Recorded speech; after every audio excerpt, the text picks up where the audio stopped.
At 21, my dad kicked me out at 2 a.m. in the pouring rain. 2 weeks later, my mom walked into a bar and heard him laughing about it with his friends. What happened next destroyed his entire life. But let me start at the beginning. The night that changed everything. October 12th. Friday night bleeding into Saturday morning. I was finishing my shift at the warehouse loading dock work that paid $14.50 an hour, plus night differential.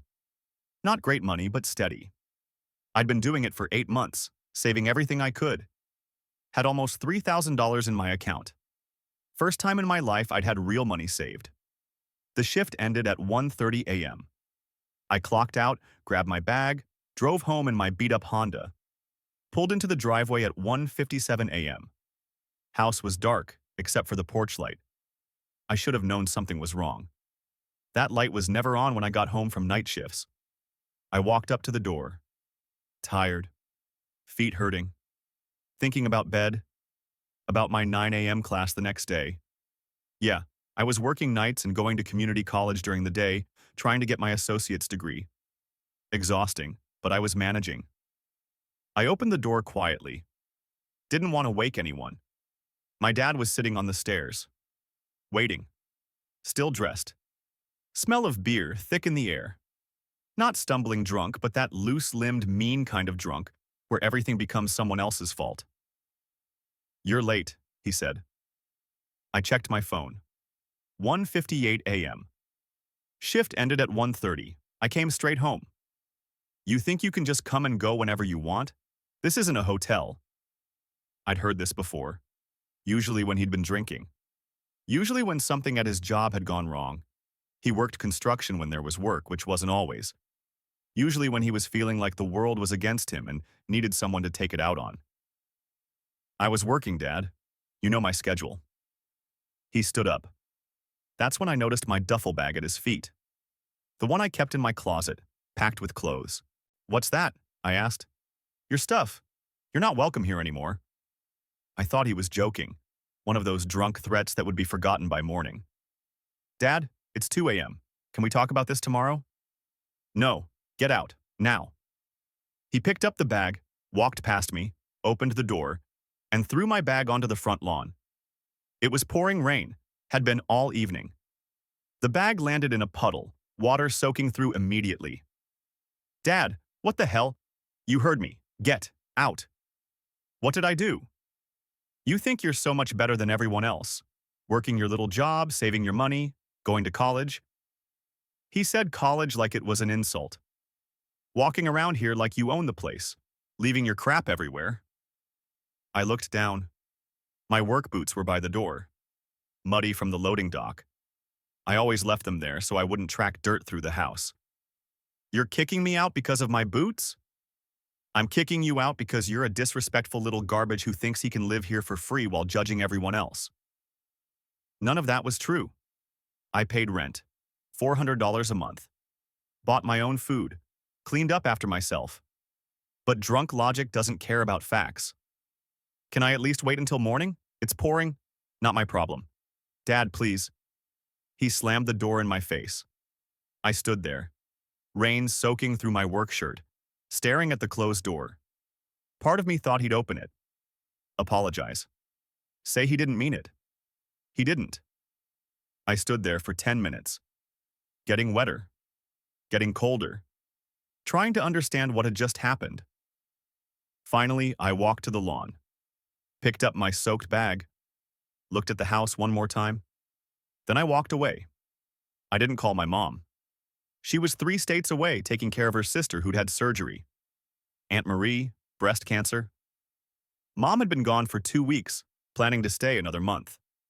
I'd talked to her 3 days ago. She was stressed, exhausted, dealing with hospital visits and recovery care. The last thing she needed was me calling at 2 a.m. saying Dad had kicked me out. I didn't call friends either. Too much pride. Too much shame. What would I even say? "Hey, can I crash at your place because my dad threw me out in the rain?" No, I'd figure it out myself. I walked. 4 miles. To the 24-hour diner where I'd worked before the warehouse job, place called Mel's. I knew the night manager, understood the layout, knew where they kept the spare key to the break room. I got there around 3:20 a.m., soaked through, shivering. The night cook, Eddie, was smoking out back when I walked up. Jesus, Tyler, you fall in a lake? Something like that. Can I use the break room, just for tonight? Eddie looked at me. Didn't ask questions. Yeah, man. You know where the key is.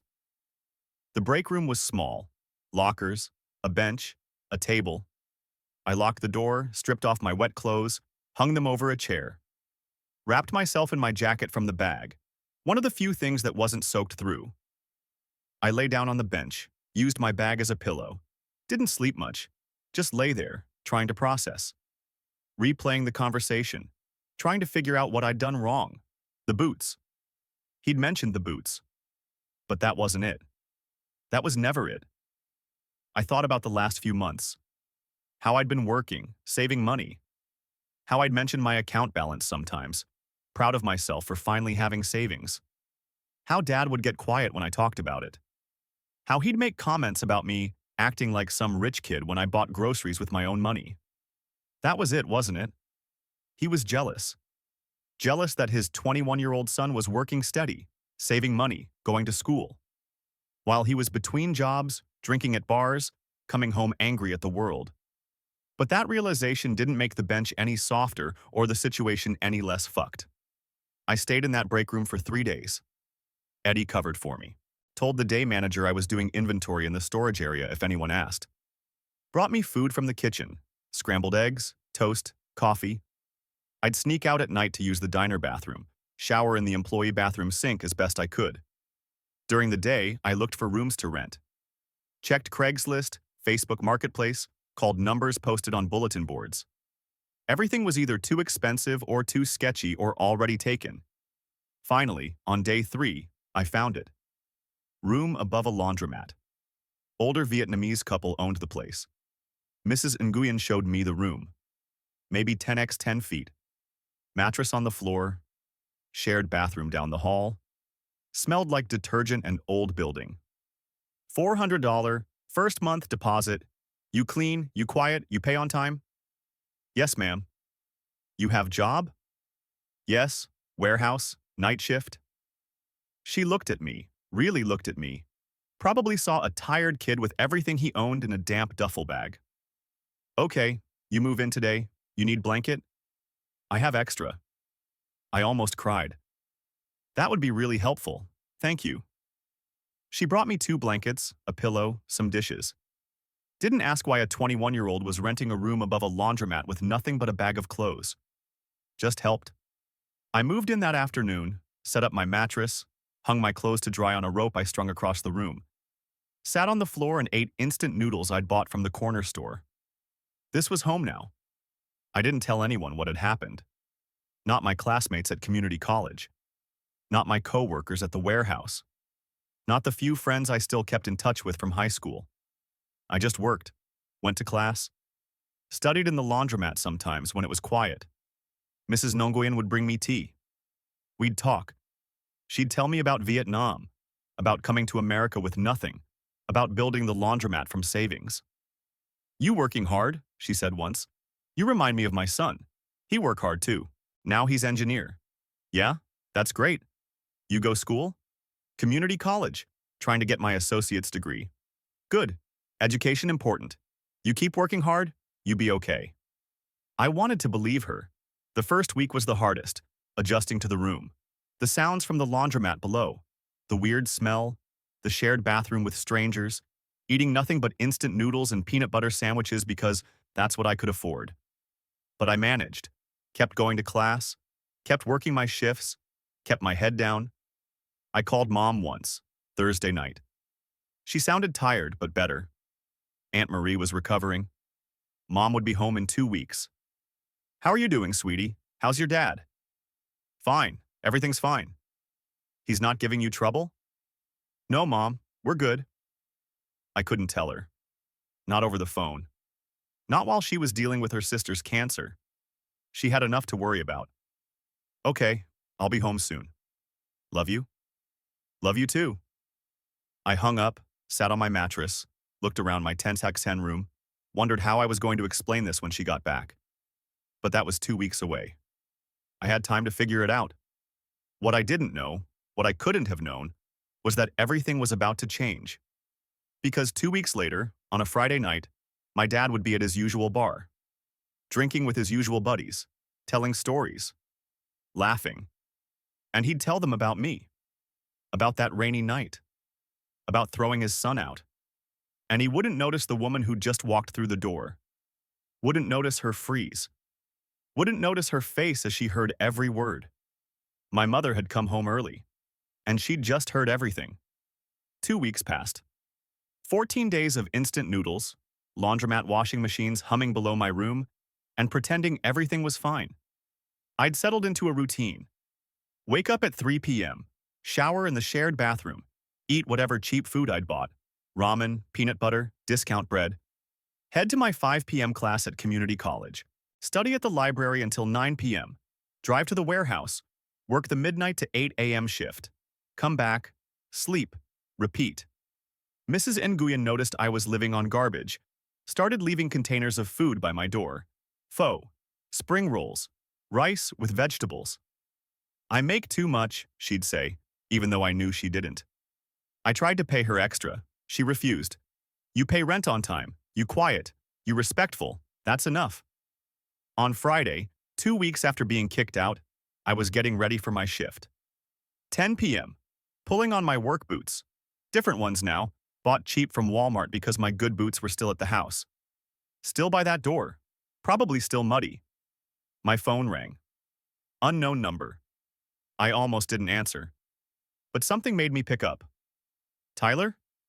Woman's voice. Older. Familiar, but I couldn't place it. Yeah? It's Margaret. From next door to your parents? Mrs. Hewitt. The neighbor who'd lived next to us for 15 years, baked cookies at Christmas, complained about Dad's lawn. Oh, hi, Mrs. Hewitt. Is everything okay? I wasn't sure if I should call, but I thought you should know. Your mother came home today. Early. My stomach dropped. Mom's home? Yes, this afternoon. I saw her pull in. She looked surprised the house was empty. Your father wasn't there. Okay. Tyler, where are you? Your mother asked me if I'd seen you. I said no. She looked worried. I didn't know what to say. Mom was home, 3 weeks early, and she was looking for me. I'm at a friend's place, I lied. I'll call her. Thanks for letting me know. Are you all right, sweetheart? The concern in her voice almost broke me. Yeah, I'm good. Thanks, Mrs. Hewitt. I hung up, sat on my mattress, stared at my phone. I should call Mom, tell her what happened. But what would I say? Hey, welcome home early. By the way, Dad kicked me out in the rain 2 weeks ago, and I've been living in a room above a laundromat. I decided to wait until after my shift. Figure out what to say. Maybe text her first. I had no idea that in 3 hours, everything would explode. Because my mother, confused about where I was and why the house felt wrong, had started calling my father. He wasn't answering. So she got in her car and started looking for him. And she knew exactly where he'd be on a Friday night. Murphy's Bar was my dad's second home, had been for years.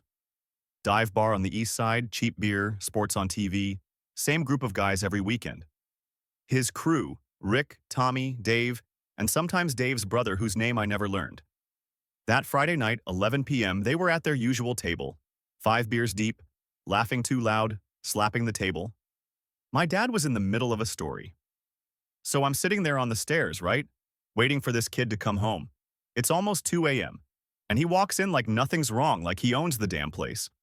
This is Tyler, Rick asked. Yeah, Tyler, my son, the one who thinks he's too good for everyone. Dad took a drink. So I tell him, you're done. Pack your things. Get out. No way. You kicked him out? Damn right I did. Should have done it years ago. Kid's 21, walking around like he's some kind of hotshot because he works at a warehouse and goes to community college. The way he said community college, mocking, dismissive. Tommy laughed. What did he say? He tried to argue. But Dad, it's 2 a.m., it's raining. My father mimicked a whiny voice that sounded nothing like me. And I said, not my problem. threw his bag on the lawn and shut the door. They were laughing now, all of them. It was pouring rain, Dad continued, grinning. Kid just stood there like a lost puppy, soaking wet, looking at the door like I was going to change my mind. You didn't, though. Hell no. Let him stand there. Teach him some respect. More laughter. Dave slapped the table. Tough love, man. Sometimes they need it. Exactly. Kid thought he could just live there free, judge everyone, act like he's better than his old man because he's got a few bucks saved. Wait, you kicked him out for having money? Tommy asked. I kicked him out for being disrespectful, walking around with his nose in the air, leaving his things everywhere, boots by the door, clothes in the bathroom, like he owns the place. Where's he staying now? Dad shrugged. Don't know, don't care. Probably with friends or his mother's family. He'll figure it out. Maybe it'll teach him something. Rick raised his glass. To tough parenting. They all clinked glasses. You should have seen his face, Dad said, laughing harder now. Standing in the rain, like some wet dog. I almost felt bad. Almost. That's when the bar door opened. Nobody noticed at first, just another customer coming in from the cold. But then the laughter at their table died. Because the woman who'd just walked in was standing 3 feet away. Frozen. Staring at my father. My mother. She'd been calling him for 2 hours. Tried the house. Tried his cell. Finally decided to check the bar.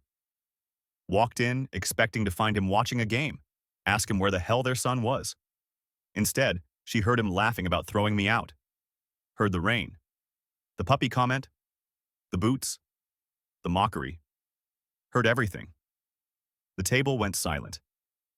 Rick noticed her first. Nudged Tommy. One by one, they stopped laughing.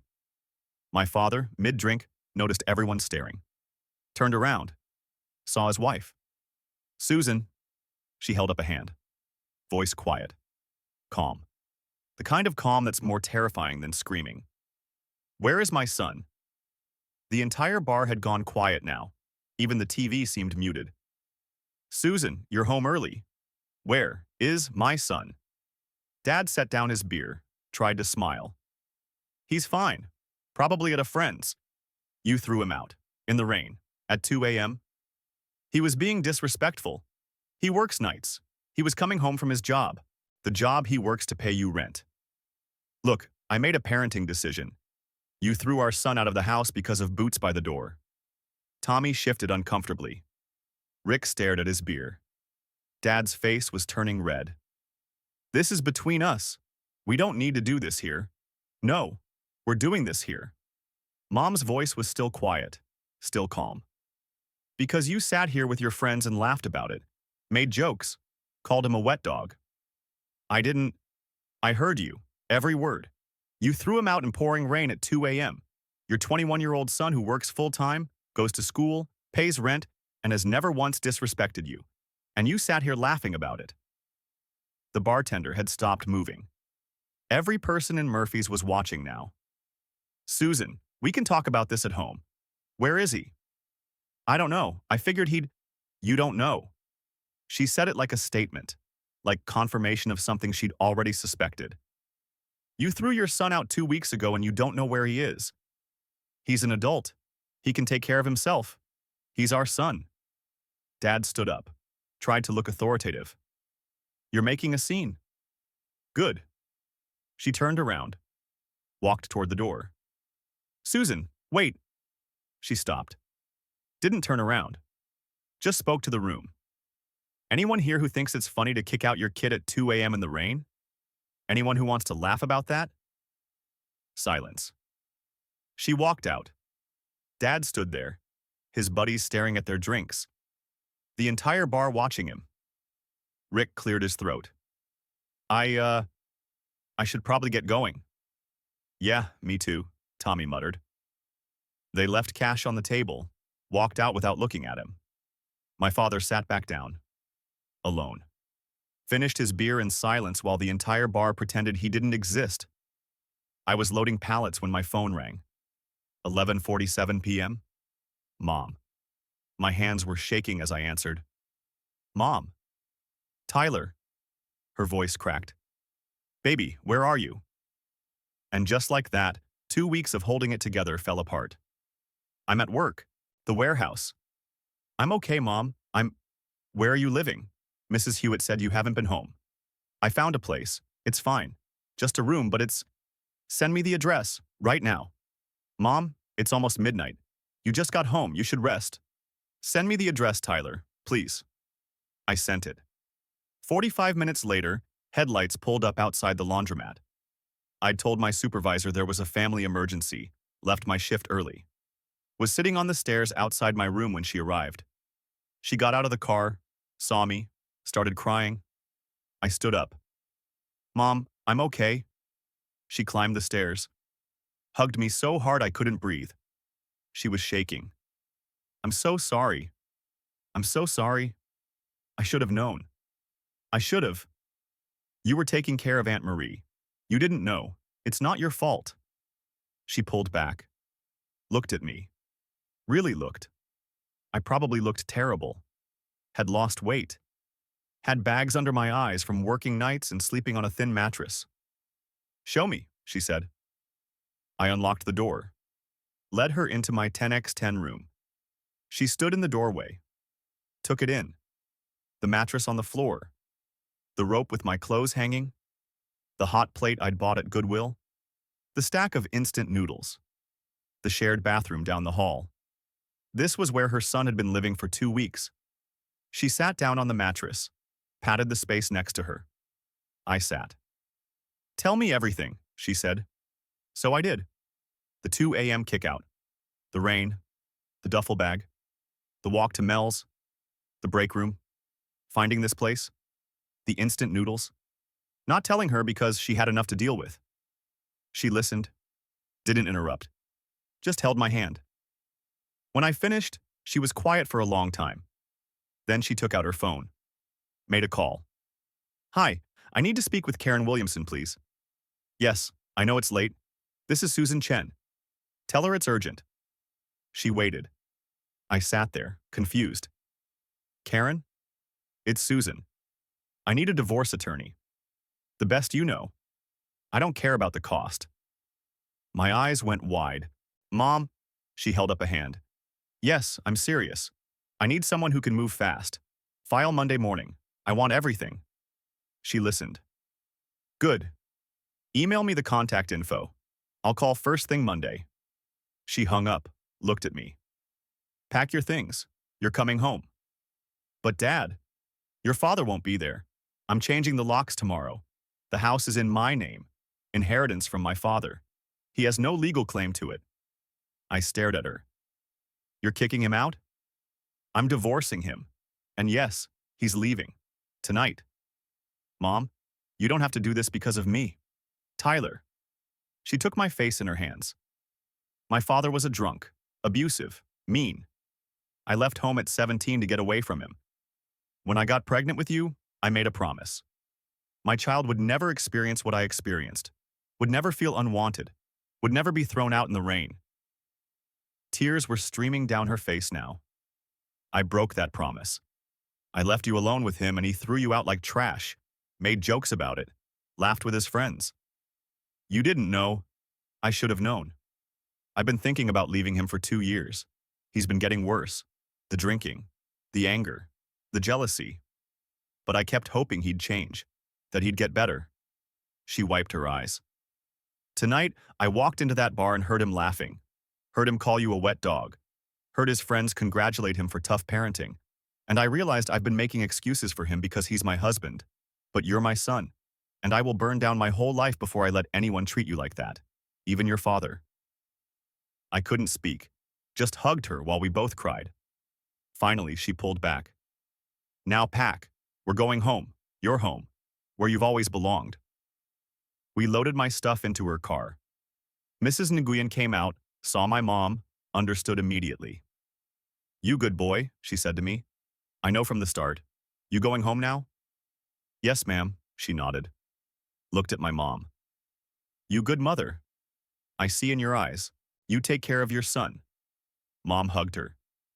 Thank you for helping him. We drove back to the house. Dad's truck wasn't there. Mom opened the door, turned on all the lights. Go to your room. Get some real sleep. Tomorrow we'll get you proper food. Monday, I'm calling the locksmith. And the attorney. I went to my room. My actual room. Bed with real sheets, desk, computer. Everything exactly as I'd left it. I collapsed on the bed. Real pillow. Real blanket. Fell asleep before my head fully hit the pillow. Somewhere across town, my father came home to find the front door locked and his wife's car in the driveway. He knocked, called, texted. Mom didn't answer. He slept in his truck that night. And by Monday morning, the real war was going to begin. Monday morning, 6:47 a.m., my phone exploded. Dad. I was still half asleep in my actual bed, the first real sleep I'd had in 2 weeks, when the call came through. I stared at the screen. Let it ring. He called again immediately. On the third call, I answered. What? What the hell do you think you're doing? I pulled the phone away from my ear. He was screaming so loud I could hear him clearly 6 inches away. I'm sleeping, Dad. What do you want? Your mother changed the locks. She won't let me in the house. My own goddamn house. I sat up, rubbed my eyes. It's not your house. What? It's not your house. It's Mom's. Grandpa left it to her when he died. Your name's not on the deed. Silence. Then, you turned her against me. You told her some sob story. I didn't have to tell her anything. She walked into Murphy's Friday night and heard you laughing about throwing me out. Heard you call me a wet dog. Heard your friends congratulate you for tough parenting. More silence. She wasn't supposed to be home yet, he said finally. Quieter now, like he was realizing the magnitude of his mistake. Yeah, Aunt Marie's doing better. Mom came home early, and the first thing she did was look for me. You know, her son. The one you kicked out and didn't bother checking on for 2 weeks? Tyler, you have to talk to her. Tell her I didn't mean what? To throw me out? To laugh about it? Which part didn't you mean, Dad? I was drunk. I was frustrated. Work's been slow and you were walking around acting like what? Like I had my life together? Like I was working hard? Saving money? Going to school? Sorry that bothered you so much. His voice changed, got defensive. You don't understand the pressure I'm under. Bills. Your mother spending money on her sister. You living here eating our food. I paid rent. $400 a month. Bought my own food. Cleaned up after myself. $400 doesn't cover. How much is the mortgage, Dad? What? The mortgage. On the house. How much is it? Silence. There isn't one, is there? Because Grandpa paid it off before he died. Left the house to Mom free and clear. So my $400 wasn't covering mortgage. It was just going straight into your pocket. That's not... What about the car? The Toyota you drive? Whose name is on that? He didn't answer. Mom's. Right? And the joint bank account. The one you pull money from for your bar tabs. How much of that money did you earn versus how much did Mom earn? I've been between jobs. For 2 years. Mom works full-time at the hospital. Hospital administrator. Salary. Benefits. Retirement. What do you contribute, Dad? Seriously. What do you actually pay for? The truth was sinking in now. I could hear it in his breathing. You've been living in her house, driving her car, spending her money, and you kicked out your son because you were jealous he was doing better than you. Tyler, please, talk to your mother. Tell her we can work this out. No? What? I'm not talking to her for you. I'm not convincing her to take you back. You did this. You threw me out in the rain at 2 a.m. and laughed about it with your buddies. You made your choice. Now live with it. You ungrateful little... I hung up. He called back 4 times. I blocked the number. Downstairs, Mom was making coffee. She looked exhausted but determined. Your father called you? Yeah, screaming. Wants me to convince you to let him back in. She laughed. Bitter. Of course he does. He called me 17 times last night. Left voicemails, texts, everything from apologizing to threatening to begging. What did you say? Nothing. I'm saying everything through my attorney now. Karen gave me a referral. Rachel Morrison. Best divorce attorney in the state. I'm meeting with her at 10 a.m. Mom, you don't have to rush this. Yes, I do. Tyler, I've been thinking about this for 2 years. Every time he came home drunk. Every time he yelled about bills while contributing nothing. Every time he made you feel small for having ambition. She poured 2 coffees, handed me one. Your father is a good man in some ways, but he's also angry, jealous, and he drinks too much. I kept hoping he'd change. Get help. Be the man I married. But Friday night, when I heard him laughing, she trailed off, wiped her eyes. That wasn't a man who made a mistake. That was a man who enjoyed hurting his own son. And I can't live with that person anymore. The meeting with Rachel Morrison was exactly what you'd expect. Professional, efficient, ruthless. Rachel was maybe 50, gray suit, leather briefcase, the kind of woman who'd probably never lost a case in her life. Susan, Tyler, thank you for coming in. She shook our hands. I've reviewed the preliminary information Karen sent over. Before we proceed, I need to understand the full financial picture. Mom pulled out a folder. Had everything organized. Because of course she did. Hospital administrator. She lived in spreadsheets. The house is in my name only. Inherited from my father 8 years ago. Current value approximately $340,000. No mortgage. Rachel made notes. We have 2 cars. The Toyota Camry is in my name. The Ford pickup is in my husband's name, but I paid for it. I have the purchase receipt. Good. Anything else? Joint bank account. Current balance $34,000. Approximately 80% of deposits come from my salary over the last 5 years. My husband works construction, but the work is sporadic. Does he have his own accounts? Not that I'm aware of. Everything runs through our joint account? Rachel looked up. So to be clear, you own the house outright. You own 1 car outright. You effectively funded the second car. And you've contributed 80% of the joint savings. Yes? What does your husband contribute financially to the household? Mom was quiet. Not much. Maybe $15,000 a year when work is good. Most of that goes to his personal spending, bar tabs, his friends. And you want full separation of assets? I want everything that's mine, the house, the Camry, my portion of the joint account. And I want him to have no claim to my pension or retirement. Done. With this financial picture, there's no judge in the state who would award him anything significant. You're the primary earner. The house is your inheritance. He has minimal financial contribution. Rachel leaned forward. But I need you to understand something. Your husband will fight this. Men like him always do. Not because they want the marriage, because they want the lifestyle you provided. Are you prepared for that fight? Mom didn't hesitate. Yes. Good. I'll have papers drawn up today. We'll file tomorrow morning. Service will be by the end of the week. And just like that, the war began. Dad was served at his brother's house. Uncle Jim had taken him in, let him sleep in the basement. 1 week after Mom locked him out. According to Uncle Jim, who called Mom to apologize for his brother's behavior, Dad lost his mind when he read the divorce papers. Threw things. Screamed.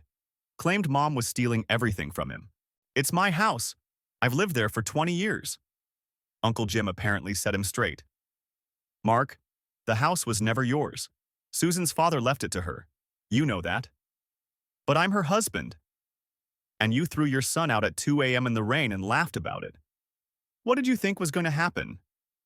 Dad tried to get a lawyer. Free consultation. The lawyer read the financials and basically told him he had no case. Sir, you don't own the house. Your name isn't on the deed. Your financial contribution to the marriage is minimal. You have no grounds for spousal support. And frankly, after what you did to your son, no judge is going to be sympathetic. I have rights. Yes, the right to whatever assets are solely in your name, which appears to be a 2008 Ford pickup and approximately $3,000 in your personal checking account. Dad tried representing himself. Filed counterclaims. Demanded half the house, half the retirement, spousal support. Rachel Morrison tore it apart in 48 hours. The divorce proceedings took 6 months. Not because there was anything to fight over, just because that's how long the system takes. During those 6 months, something interesting happened. Rick and Tommy, two of Dad's bar buddies who'd been there that Friday night, reached out to Mom's attorney. They wanted to testify. Rachel called Mom. "Did you know these men would be willing to make statements?" "No, I haven't spoken to them." "Well, they contacted my office, said they want to testify about what your husband said that night. They feel guilty about laughing along. Want to make it right." Mom agreed. Their depositions were brutal. Rick. Mark said he threw Tyler out at 2 a.m. in pouring rain, made jokes about how Tyler looked like a wet dog. We all laughed. I'm not proud of it, but that's what happened. Tommy. He was bragging, said he should have done it years ago, called Tyler disrespectful for having ambition, for saving money. It was jealousy, pure and simple. Rachel submitted the depositions as evidence of emotional abuse and hostile home environment. Dad's self-representation fell apart. By month 4, he tried to negotiate. Called Mom directly, against his lawyer's advice. He'd finally scraped together money for a cheap attorney who was already regretting taking the case. "Susan, please, can we talk? Without the lawyers?" "No. I made a mistake. I was drunk. I was angry. But we've been married for 23 years. And in 23 years, you contributed almost nothing while living off my salary and my inheritance. I was willing to overlook that. But the moment you threw my son out and laughed about it, you became someone I don't recognize. He's my son, too. Then act like it. Apologize to him. Mean it. Get help for your drinking. Show me you're capable of change." "I am. I've barely touched alcohol since it's been 4 months. You were sober for 3 weeks after we got married, too. Then you fell off. I'm done waiting for you to be the person you promised to be." She hung up. The final settlement came through in month 6. Mom got the house, the Camry, $27,000 from the joint account, her 80% contribution, and 60% of Dad's small retirement account from his union days. Dad got the pickup truck, $7,000 from the joint account, and 40% of his own retirement. No spousal support either direction. Clean split. When the judge signed the papers, Rachel turned to Mom. "That's one of the most one-sided settlements I've seen in a decade, and completely fair given the circumstances." Dad stayed at Uncle Jim's basement room. Tried to get his construction crew to take him back full-time, but his reputation for unreliability preceded him. Got part-time work, barely enough to cover his portion of Uncle Jim's bills. Meanwhile, I moved back into my room permanently. Mom insisted. "This is your home. It's always been your home. He had no right to take that from you." She helped me re-enroll in school. Full-time this time. Quit the warehouse job. She covered my tuition. "Focus on your education. That's what matters. I've got the bills covered." "Mom, I can work part-time." "No. I lost 2 weeks of your life to your father's cruelty. I'm not losing 4 years to financial stress. Study. Graduate. Make something of yourself. That's all I want." So I did. That fall, I enrolled full-time at the State University. Transferred my community college credits. Declared a major in business management. I studied. Made the dean's list. Got internships. Built a resume. And every Sunday I had dinner with Mom in our kitchen. In her house. The one she inherited. The one she'd protected. The one that was finally, truly, ours. Dad called once during those months. I let it go to voicemail. "Tyler, it's Dad. I just wanted to say, I'm sorry. For everything. I know I messed up. I was angry and drunk and stupid. I miss you. I miss being your dad. If you ever want to talk, I'm here." I saved the voicemail. Didn't delete it. But didn't call back either. Some apologies come too late. Some bridges, once burned, can't be rebuilt. And some lessons can only be learned through consequences. Dad was learning his now. Living in his brother's basement. Working part-time construction. Drinking less because he couldn't afford to drink more. Alone. While the son he threw out was thriving. And the wife who'd supported him for 23 years was finally free. 3 years later, everything would come full circle. But that's a story for graduation day. 3 years later. May 15th. Graduation day.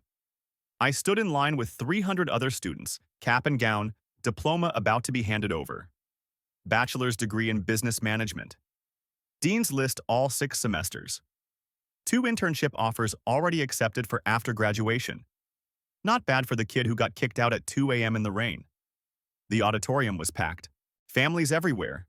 Parents crying, grandparents taking photos, little siblings running around bored. I scanned the crowd. Found her in the 4th row. Mom, sitting alone, holding a bouquet of flowers. Kleenex already in her hand because she'd started crying during the opening speech. She saw me looking, waved, mouthed, "I'm so proud of you." I waved back. My phone buzzed in my pocket. I pulled it out. Text message. Dad. Congratulations, Tyler. I'm proud of you. I always knew you'd make it. Love, Dad. I stared at the message for a long moment. 3 years. That's how long it had been since I'd spoken to him. Since that Monday morning phone call when he'd screamed about the locks. 3 years of voicemails I didn't return. Birthday texts I didn't answer. Christmas messages that went ignored. And now this. Graduation day. I'm proud of you.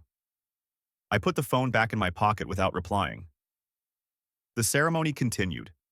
Names called, students walked, families cheered. Tyler Chen. I walked across that stage, shook the dean's hand, took my diploma, heard one voice above all the others screaming and clapping. Mom. Standing up, hands above her head, crying and cheering like I just won an Olympic gold medal. I looked right at her, pointed, mouthed, "Thank you." She blew me a kiss. After the ceremony, I found her in the crowd. She grabbed me, hugged me so tight my ribs hurt. "I'm so proud of you. So proud. I couldn't have done it without you, Mom." "Yes, you could have. You're brilliant. You're hardworking. You're everything I always knew you'd be." She handed me the flowers. Took about 1,000 photos. Some with me alone, some with us together, some with my friends who'd gathered around. My phone buzzed again. Another text from Dad. "Are you there? Can I see you? Just for a minute?" "I'm in the parking lot." Mom saw my face. "Your father?" "Yeah, he wants to see me." "Do you want to see him?" I thought about it. Really thought about it. 3 years ago, he threw me out in the rain. Laughed about it with his friends. Didn't check on me for 2 weeks. Called me a wet dog. Then spent 6 months fighting Mom for money he never earned. For a house he never owned. While I rebuilt my life from a mattress on a laundromat floor. "No," I said. "I don't." Mom squeezed my hand. "Then don't. Today is your day. You don't owe him anything." So I didn't reply.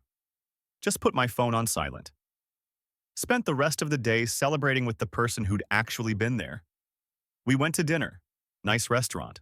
Mom's treat. We laughed. Talked about my job offers. About her thinking of retiring soon. About maybe taking a trip together. Europe, Asia. Somewhere we'd never been. "You deserve it," I said. "After everything you've done for me. Tyler, being your mother is the greatest thing I've ever done. Everything else is just details." That night, back at home. Our home. The one she'd inherited. The one she'd fought for. We sat on the back porch.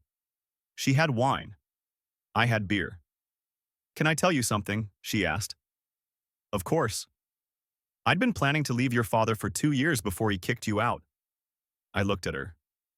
"Really?" "Really." The drinking was getting worse. The anger. The jealousy. He'd make comments about my salary. About the house being from my father. Like he resented me for having anything that wasn't his. She took a sip of wine. I was just waiting for the right moment. Saving money in a separate account he didn't know about. Talking to lawyers quietly. Building an exit strategy. "Why didn't you tell me?" "Because you were my son, not my therapist, not my confidant. I didn't want to burden you with adult problems while you were trying to build your own life." Then he kicked me out. Then he kicked you out, and handed me the perfect reason to leave. He gave me moral high ground, gave me a story that no one could argue with. He hurt our child. What kind of mother stays with a man who does that? She looked at me. My father was abusive, drunk, mean. I left home at 17 to escape him. Swore my children would never experience what I experienced. And when I heard your father laughing in that bar, her voice cracked. I realized I'd failed. I'd let you live with a man who was becoming just like my father. Angry, jealous, cruel. And I'd made excuses for him because he was my husband. You didn't fail, Mom. You fixed it. I should have fixed it sooner, before he hurt you. But you did fix it. That's what matters. You chose me over him. You chose us over comfortable. She wiped her eyes. My father taught me what family shouldn't be. My mother taught me what it should be. She was kind, patient, loving. She stayed too long with my father trying to make it work. But she always protected us kids. Always put us first. You're like her. I hope so. She passed away when I was 19. Cancer. I think about her every day. About what she'd think of the life I built. The son I raised. She smiled through tears. I think she'd be proud. Of both of us. We sat in comfortable silence. Listening to crickets. Watching fireflies. What's your father doing now? I asked. Still at Uncle Jim's. Works construction part-time. Drinks less because he can't afford to drink more. Uncle Jim says he talks about you sometimes. About how he messed up. How he wishes he could take it back. But he doesn't actually apologize. No, not really. He says sorry but then adds, but you have to understand, or I was under a lot of pressure. He can't just say I was wrong. Some people can't. No, some people can't. And that's why they end up alone in their brother's basement at 53, wondering where their life went. We finished our drinks, went inside. I looked around the house, the kitchen where we had Sunday dinners, the living room with Mom's photos on the wall.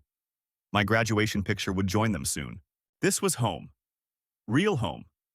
Not because of the building, because of the person who made it safe. Present day. 6 months after graduation. I'm working at a tech startup. Junior business analyst. Good salary, benefits, 401k. The kind of job Dad said I'd never get without connections. I got it because of my degree, my internships, my work ethic, the things he mocked me for. Mom retired last month, full pension. The house is paid off. She's taking art classes, traveling, living the life she postponed for 23 years while married to a man who contributed nothing. We still have Sunday dinners, every week, her house. Sometimes I cook, sometimes she does. Always just us. Sometimes her friends join. Sometimes my girlfriend comes. But it's always centered around that table, that kitchen, that home. Dad still texts occasionally. Birthdays, holidays, random Tuesdays when he's feeling sentimental. Thinking of you. Hope you're well. Miss you, son. Can we talk? I don't reply. I've moved on. Built a life he has no part in. According to Uncle Jim, who I still talk to because he's a good guy who tried to set his brother straight, Dad still tells people he had to use tough love on me. That kicking me out made me stronger, made me successful. He can't admit the truth. That he threw out his son out of jealousy and cruelty. That he lost his wife because of it. That he destroyed his own life through his own actions. It's easier for him to rewrite history. Make himself the tough but fair father.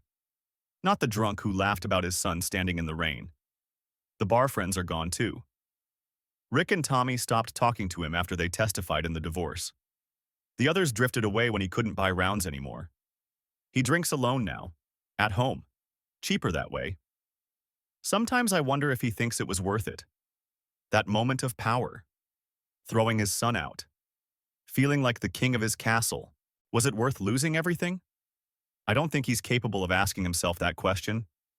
But I am. And I know the answer.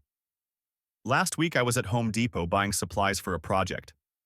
Ran into Mrs. Nguyen, the woman who rented me that room above her laundromat. She hugged me. Tyler, you look good, healthy. I'm doing well, Mrs. Nguyen. Really well. I knew you would be. I tell people about you sometimes. About the boy who lived in my laundromat room. Who worked hard. Who never complained. Look at you now. She pulled out her phone. Showed me a photo. Her son. The engineer she'd told me about. He got married last month. Beautiful wife. Good job. I'm so proud. That's wonderful. You remind me of him. Same energy, same determination. Your mother did good job. She did. She really did. I drove home thinking about the last 3 years, about how one night changed everything. If Dad hadn't kicked me out, would Mom have left him? Eventually, probably. But maybe not for years. Maybe I'd have graduated college still living in that house, still walking on eggshells around his moods. In a twisted way, he freed us both. He just didn't mean to. That night, Mom called. Dinner Sunday? Always. Good. I'm making that chicken thing you like, and I have news. What news? Sunday. It's a surprise. Sunday came. I showed up at 5, let myself in with my key. Mom was in the kitchen, humming, happy. What's the news? I asked. She turned around, grinning. I'm selling the house. My heart dropped. What? Why? Because it's too big for one person. Too many memories. Some good, some bad. I'm ready for something new. Where will you go? I bought a condo, downtown. 2 bedrooms. One for me. One for when you visit. Walking distance to restaurants, shops, art galleries. No lawn to maintain, no gutters to clean, just freedom. She looked happier than I'd seen her in years. The house served its purpose, protected us when we needed protecting. But I don't need protection anymore. I need adventure. I hugged her. I think that's amazing, Mom. Good, because I'm putting your father's name on a list of people who are not allowed at the open house, along with his brother and those bar friends. We both laughed.